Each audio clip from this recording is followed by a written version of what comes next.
On SBS Live this week, we bring you a special, heartfelt apology.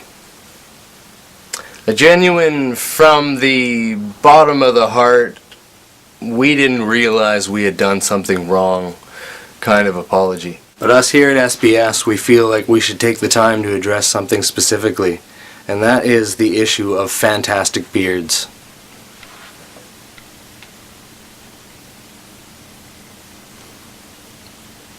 It's hard to get that whole thing in the shot, I know.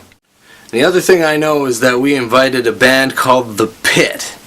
Now, no disrespect intended to any of the bands we've previously had here at SBS Live this week, but I must say, The Pit, these are the first respectable beards we've actually invited into the studio. So I'm very excited to have them. Because up until now, I think we had Leighton Holmes from Iron Kingdom. He's the only other representative with a little bit of facial hair. Something to grab onto.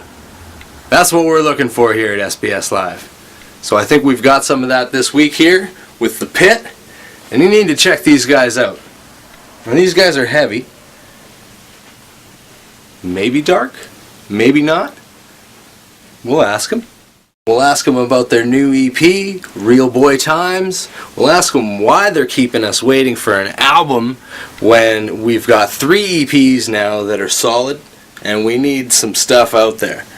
We ask them about their video for I Want to Plant Bombs Everywhere and where they might want to see that placed in a movie. What can I tell you about The Pit?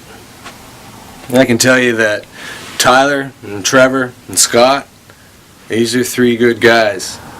Not only do they play really kick-ass and hard music, these guys play with some originality. Like, it's in a genre that you've seen before. These guys make comparisons to themselves, to Queens and Caius and Deftones and the Melvins, and they're all fairly accurate.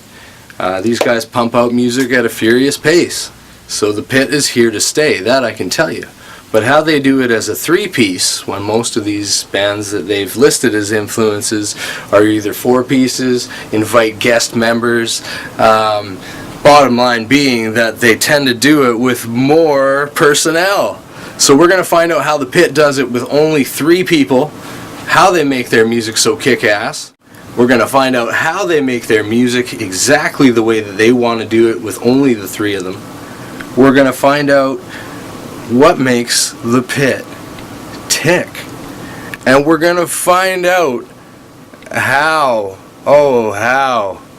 does this online stuff get done? But on SBS Live this week, I can also tell you we're going to find out really what's inside the inner workings of The Pit. How does it work? How does it function? These guys are an unsigned band. Well, can they make that work in this day and age? Do they need to be signed? Do we need to have management? Do we need to be part of the machine that is the music industry anymore? We at Sleeping Bag, we've never thought you do. And we're never going to start preaching that you do now. And I don't think The Pit actually believes they do either. From what I've seen, these guys are just looking to record good music the way that they make it without any compromises. And if they can stick to that, and if they can keep that going, there's no reason for that creepy hand, that creepy music industry hand to get all involved, because they can make it. So all we got to do, Vancouver, worldwide, anybody watching SBS Live this week, make sure you're supporting these bands. Make sure that you're checking out their homepages. Make sure you're figuring out, when they finally figure out at the end where their websites actually are and let you know in these interviews, that you go and check them out. Because there's a lot of stuff that's worth it out there. There's a lot of artists that maybe you've never heard of that we're trying to bring to you here on SBS Live this week that we believe in. We definitely want to see these people continue to make the music that they want to make, and at the rate and at the pace and creative level that they themselves want to make it. We don't want to see the industry getting involved and tanking these great projects that have that individual creativity that you can't package, you can't reproduce, you cannot make it happen over and over and over and over again and continue to expect the public to continue to buy it. It's just not going to happen. So bands like The Pit, bands like Singed, these are bands that, while they might be in an existing genres already, they're ready to do things just a little bit differently, a little bit more their way, a little bit more independent, a little less involved in that horrible, horrible thing we know as the music industry, because we don't live in that day and age anymore. We now live in a day and age where the internet is taking control, and if you as an independent artist want to reach out across the world, you can do that. And you can do that by places like us here at Sleeping Bag Studios, here on SBS Live. We're going to show that to you once again here with our interview with Tyler, Trevor, and Scott from The Pit, here on SBS Live this week.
Very much The Pit for bringing your bearded faces. Thank you. Yeah. Close enough.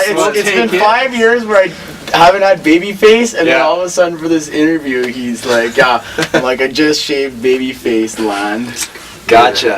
It's Gotcha. It's disappointing. I know you never go baby face. And they singled you out too. They put you right on the end. These guys far away. You never go full baby face. The bearded are all hanging together here. Yeah, 3 beards and a freaking yuppie. But thank you, The Pit, for being here with us on SBS Live this week. It gets hairier as you go around the circle, right? It does actually. Hey, It does actually. I got credit there. Clockwork. I feel like a good flow of Beard energy. Clockwork. He was worried. It might have been a beard off. Yeah, I tell all the non-musicians that this is just me being pissed off at the lockout for hockey, but we're musicians. I don't have to lie to you guys, so that's great. We just keep it the way it is. We appreciate that. We appreciate your beard. So The Pit plays like a heavier style of music. I want to know if you guys necessarily consider that to be dark. Yeah. Sometimes I'd say. Not necessarily. It doesn't have to be though. There's some dark energy.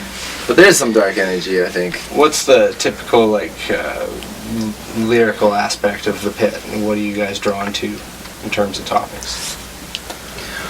Well, there's 2 of us that both each kind of take songs, so we both have different styles, sort of. I definitely noticed that when you watch the clips online, there is definitely a different style there completely. Yeah, in terms of that. But I think that's good because when you're doing a live show, that's going to give the fans something extra to watch too, right? You've got another dynamic there in a 3-piece. For sure. That's really strong. 2 songwriters in a 3-piece. So. Yeah.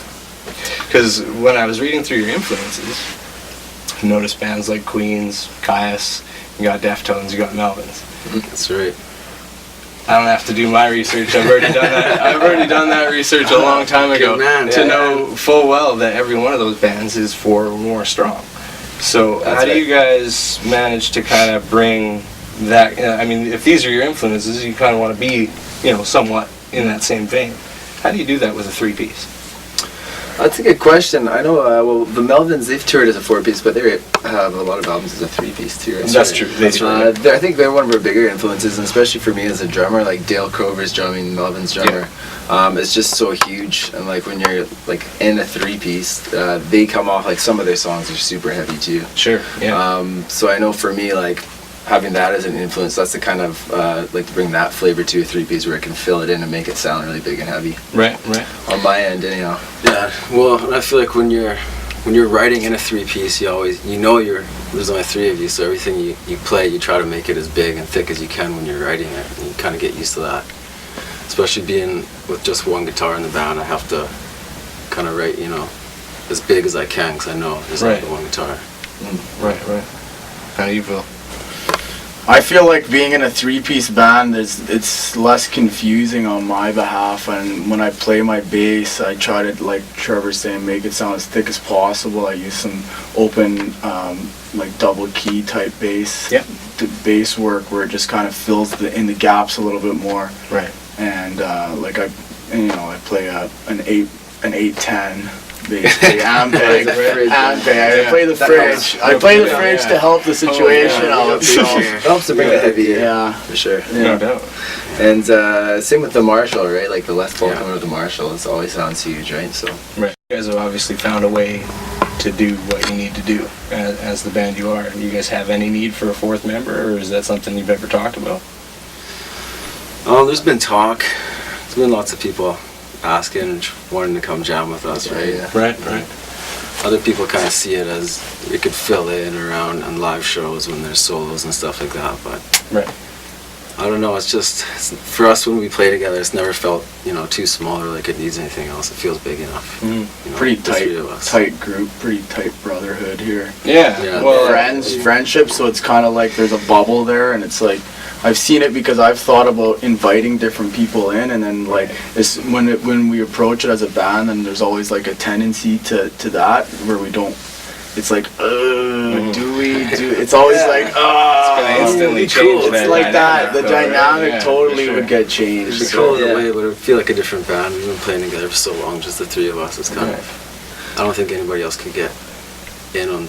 Can't what we correct got that inner going shell. on. Yeah, it's kind of tough to catch up on that, right? Sure. And I don't think we've ever felt the need to get a 4th person at all. Like, Not we've tossed the fully, idea around, and like it could be cool with the right person, but That's true. it's just always what we've done together has always been so easy and natural for 3 people, and it's tough to get another extra person to mesh so well with that, right? Absolutely. Yeah, and I feel like sounding like really big as a 3-piece is kind of a cool thing. Also, you might kind of lose that when you add a 4th player. Yeah, I like Very being true. being a heavy 3-piece, and just kind of when people see set up as a 3-piece, don't really expect something that big to come out. Right? Absolutely, I like having that too. Yeah, well, Element again, of surprise, for sure. almost. That's right. And again, all those influences that you guys listed, they all kind of pack that same musical punch in there. Whether or not they're a 3-piece, it's definitely that kind of element of surprise. They all have that extra gear that they For can sure. turn on. That's Yeah, right. man, That's very that's I love that. Tell me about the 3rd EP. Tell me about Real Boy Times and what's going on there. Well, it's the first EP that we recorded in like I guess like a real legit studio. Okay. Vaudeville Studios in Coquitlam, and it was actually how we came upon that. Like we had a lot of new stuff that we were writing and ready to record. Yeah. We had just moved to Vancouver, and one of the first shows we played here, because we were just trying to get in and check out a few venues, was Battle of the Bands. And we ended up winning that night, Right. and the prize was a free day in the studio. Nice. It happened to be at this vaudeville studio, so Okay. that's how we kind of discovered that studio. Anyhow, we went in there for a free day, and it turned out really well. Right. Best we've ever sounded, recorded, anyhow. Yeah. And then so we wanted to keep going back there. It was a long process, right? Because we did just a song at a time. Right. I had to save up money to pay for the dates Sure, in the yeah. studio. Yeah, right? you'll have to work for that. Yeah. But Schedules. so that was like last summer. So, Right. anyways, it's a couple months of recording, Okay. And well so, spread out over a couple months. Anyway. and where have you gone with that now? Like, where is that taking you, kind of thing? What point are you at musically? Go ahead. Well, we had a really good show. We had a CD release for it at Joe's apartment, and that was probably one of our bigger shows. Yeah. It was probably one of our best shows as a band as well. And you have clips of that live on YouTube. We do have some right? clips on YouTube. I think the song for the pit was on there at the end. Right. I think having that album for us has given us the confidence to go out and push our music out and like, post it on different things and send it out to different people and just open that up for us, open that door for us. I think. And first album that sounds good enough that we feel like it could actually get some attention on album, or before. Right. We always relied on our live show. Yeah. I would say we're a live show band. For sure. When we do play our live shows, the energy that we bring, everybody that I feel like the feedback is like, whoa, that was like intense energy. We loved it, like that kind of thing. So it's hard to caption it fully on a CD. I still feel like at this point there's parts of it where I'm searching for that. Obviously, still searching for that studio or that engineer that's gonna record the pit. Like, wow, you hear it, it's just like it explodes in your head, right? Yeah. Sometimes that part takes a while, right? It does. It takes its growing pains of being in a band, right? Yeah. And at the end of the day, that's why each person has their individual sound. When people go to a producer or an engineer, they're looking for that sound that they bring out of that artist, right? That's right, yeah.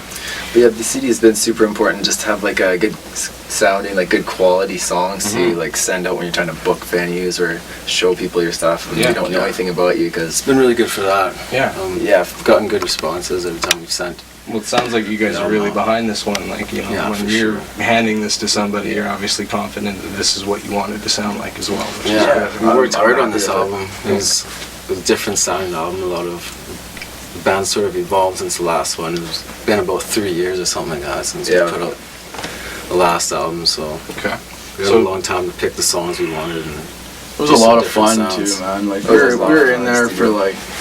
You know how it is when you're recording, sometimes you're in there till late. Oh yeah. The wee hours of the full morning. day. And you're just like, you're just grinding it out. You're like, oh, Labor of love. Late nights. Listening to the same track over and over again, just like, I can't listen to the song anymore. Start to hate it. Ready to explode. When it comes to playing live, you guys actually had quite a bit of shows that just happened in the past summer. Did you guys have any standouts? Anything that you remember in particular where you're like, yeah, that was the show of the summer? It was a good summer. We had a lot of shows this summer. We had, I think it was Joe's apartment. We had a show. Yeah, it was the last Joe's apartment show that we played. Was it April? Because then we played one later on, like in September, right?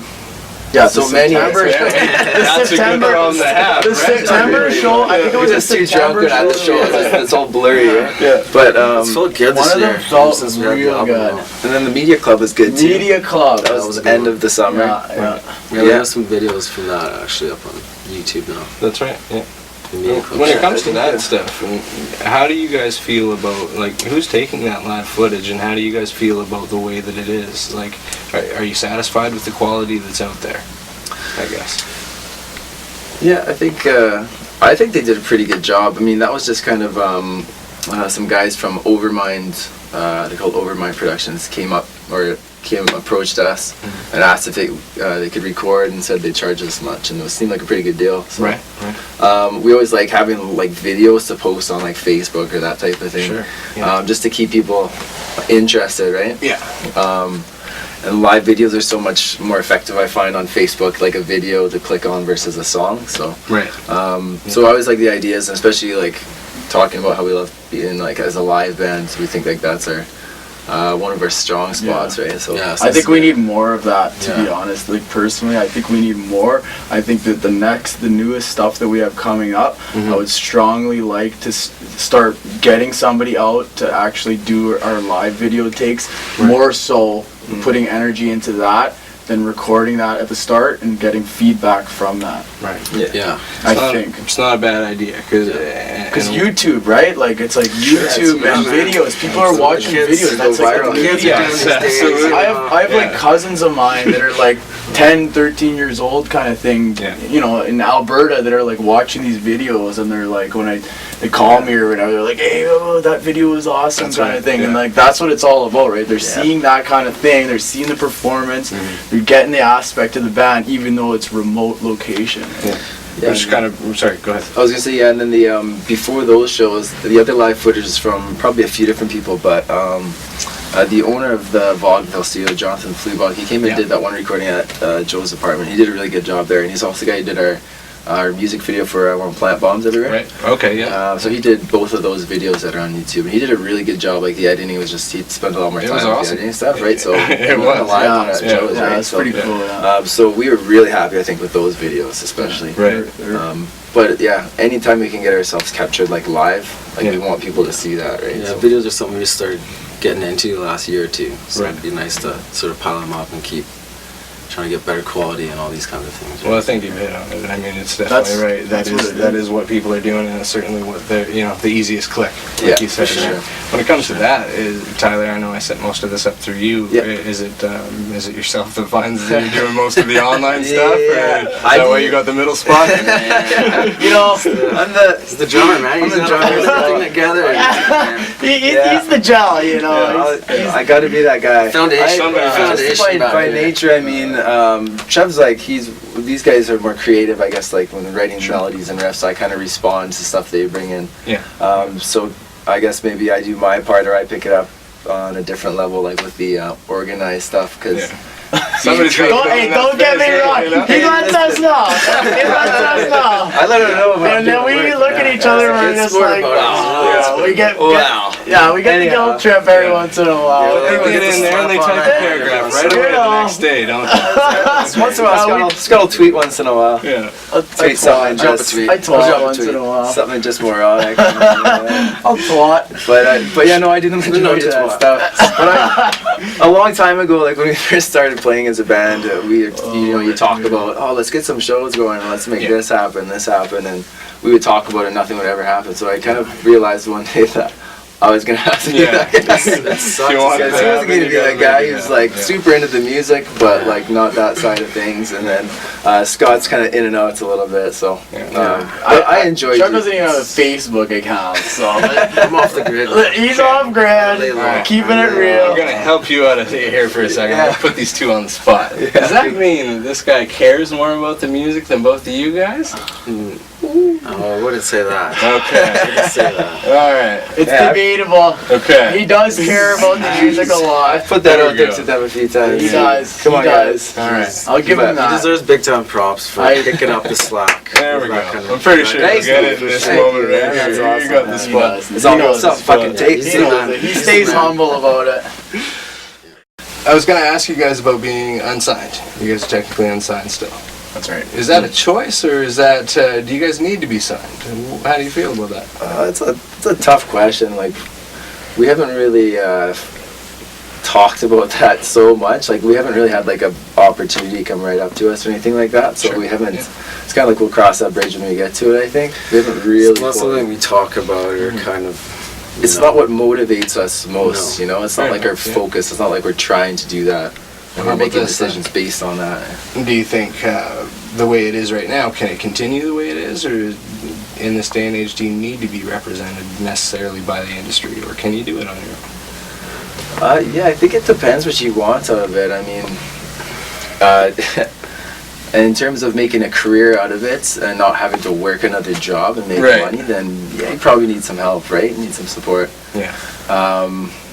But I don't know. I don't want to make that make a big deal of it and make decisions, and again, like, make our music around like, yeah, we want to get signed, so we start writing differently and playing differently, right? Right. I think we've always had the attitude, like, we kind of know what we like and what we want, and we want to just be able to do that and not have too much pressure to change anything. So We'd love to be able to tour and do things like that, you know, and get our music out to as many people who would be into it or want to hear it, you know.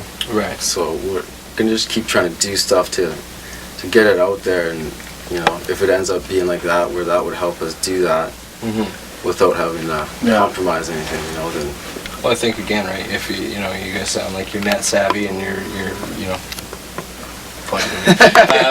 You're not savvy and you're ready to go. So I mean, like in that respect, as long as you're putting yourself out that way, your reach is huge, right? Yeah, and like I think worldwide with that. Yeah, I think that if the situation was right, I'd really like to have some support, and if we could, you know, get studio time paid for and not have to pay out of our own pockets, that would be awesome, you know. Absolutely. Because up until now we haven't had any help, so right. It'd be awesome. I think it'd be awesome. So the pit's still looking for that break. Yeah, I mean, I'd take a break for sure. Yeah.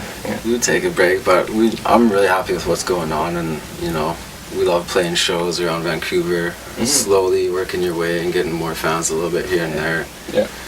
I would be happy doing it just like that for the rest of my life as well, but you know, see what happens. Bands see what's going to work out it's for not us. like a band that everyone likes, and almost sometimes if you find a band that not everyone knows about, everyone likes, there's something cool about it too. Right? Absolutely. So, if we never made it big and got signed, I'd still be happy with what we're doing now. Yeah. Well, you got to look at bands too, like you know, especially people that you've noted, like the Deftones, where they've ran that risk of losing half their fans based on slightly altering just tiny little things. Yeah, each and every album that they put out, they've kind of gone through that. So it's definitely a risk you can take. When it comes to the kind of live footage that is put out there, do you think that that's something that can that hurt a band? I mean, not necessarily you guys. I think the quality's good, and I think, you know, what you guys have put out there is, again, probably really representative of the pit. But you know, when it comes to, like, say, a fan holding up just an iPod or a quick camera or something like that, can that be detrimental? Well, I mean, I guess bad quality video or sound can kind of, you know, I think whatever exposure we can sound get, worse, but at the same time, that's kind of your responsibility as a band. If you're playing a live show, you know, you're presenting your music to everybody who's there anyways. Right. So if it's bad because it's a bad take, then that's, you know, it's kind of on you. Right. If it sucks, if it's just bad quality sound or picture or something. It could give a bad impression if it's your first impression of the band or something. If you look at a bad quality video. But if it was bad quality video and you're still playing, you know, hard and a good song, then I think it's just going to be all good anyways, you know. Yeah, that's true. For our type of music, I don't think it's so, like, it can be a bit grungy and a bit dirty. Right. You know what I mean? We get away with the dirt, I think. So it's not supposed to sound perfect. The name of the band's a pit. Yeah. Let's be honest. Look at us. I mean, come on. Yeah, we're not trying to be perfect, clearly.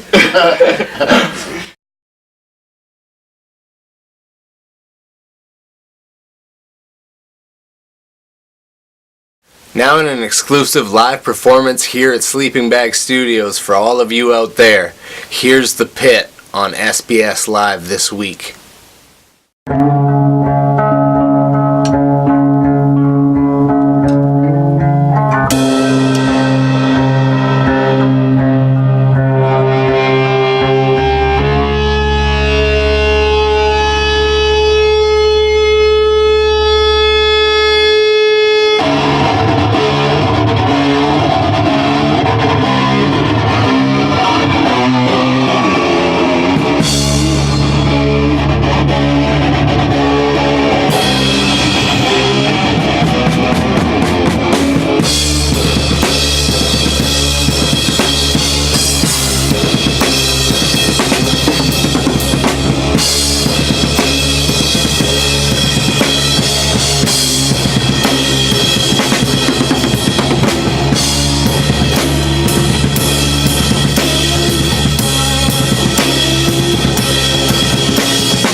Bye.